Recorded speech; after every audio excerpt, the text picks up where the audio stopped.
That day, I was cycling to class and wasn't really paying attention because I was almost late. I reached into my backpack to text my best friend, asking her to cover for me if the professor asked where I was. Suddenly, my phone slipped from my hand, and the next moment, everything went black. Everyone said it was a miracle I survived. The truck had sped around the corner and flung me off my bike, sending me flying onto the sidewalk. I wished my head had hit harder and I had just passed away. My spine was so severely damaged that I would never walk again. I tried to be grateful I was alive, but life in a wheelchair was incredibly difficult. I was completely paralyzed from the waist down, so my parents had to do everything for me. The first time my mom bathed me, I just lay there and cried. I was 20 years old, but now I was like a newborn. It felt so humiliating, and I saw how much it was affecting my parents too. My mom had quit her job to care for me, but she looked so miserable. One day, I couldn't bear it anymore, and begged her to go back to work, and I would hire a professional caregiver. My parents posted an ad online, but it took a few days for anyone to apply, and the only person who applied was a young man named Ethan, with absolutely no experience. My mom still hired him, because she said he seemed very passionate about caring for others. I was furious. I didn't want a strange guy helping me change and use the restroom. But then, when I saw him, all those thoughts immediately vanished. He was so handsome I couldn't believe my eyes. I could barely look at him without blushing. I knew right away that we would get along great, and that he just needed to close his eyes whenever I needed to use the restroom. We would figure it out. At first, he was quite shy. Whenever I asked about his family or past, he would go quiet and change the subject. It was as if he was afraid to open up to me. But the more he cared for me, the closer we became. Then one day, when we were at the park, something happened. He had prepared a picnic for us, and just before we stopped to eat, he leaned down and kissed my forehead. It felt like the whole world stopped. I just wanted that moment to last forever. After that, it was clear we really liked each other. I didn't dare tell my mom because I knew she'd be furious about me falling for my caregiver. But it wasn't my fault. I didn't want my mom to fire him, so we kept it a secret. Everything was perfect.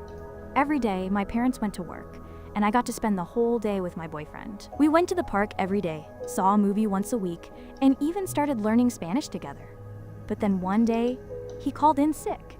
It was completely unexpected and terrible timing, because the court hearing was coming up in a few days. My dad is a lawyer, and he insisted on pursuing the lawsuit to the end because he believed the truck driver deserved to be punished for almost taking my life. I really wanted to put everything behind me and move on, but I knew I couldn't argue with my dad. Ethan was still sick on the day of the trial. I kept texting him, wishing he could be by my side, but he said he couldn't get out of bed.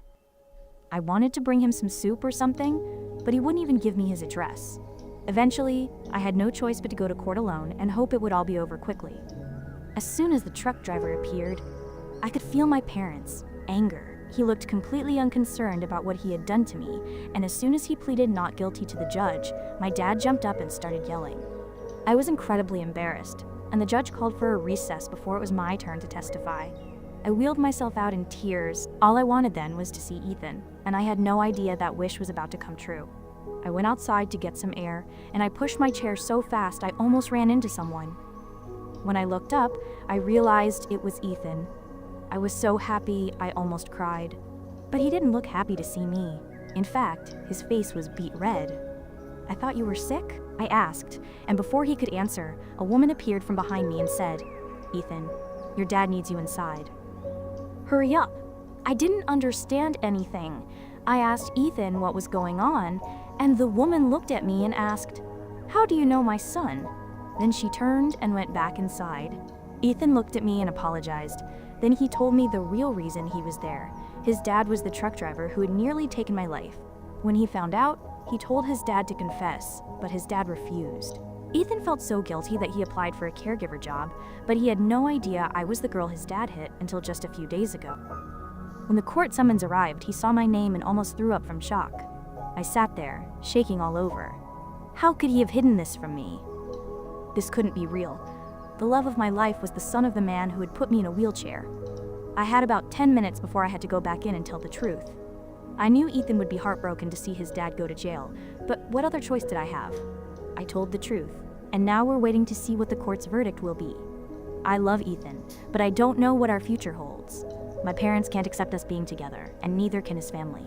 But I can't help but think that if it weren't for that accident, I would have never met Ethan. I guess at least that's one glimmer of hope in this whole tragedy. That's the end of my story.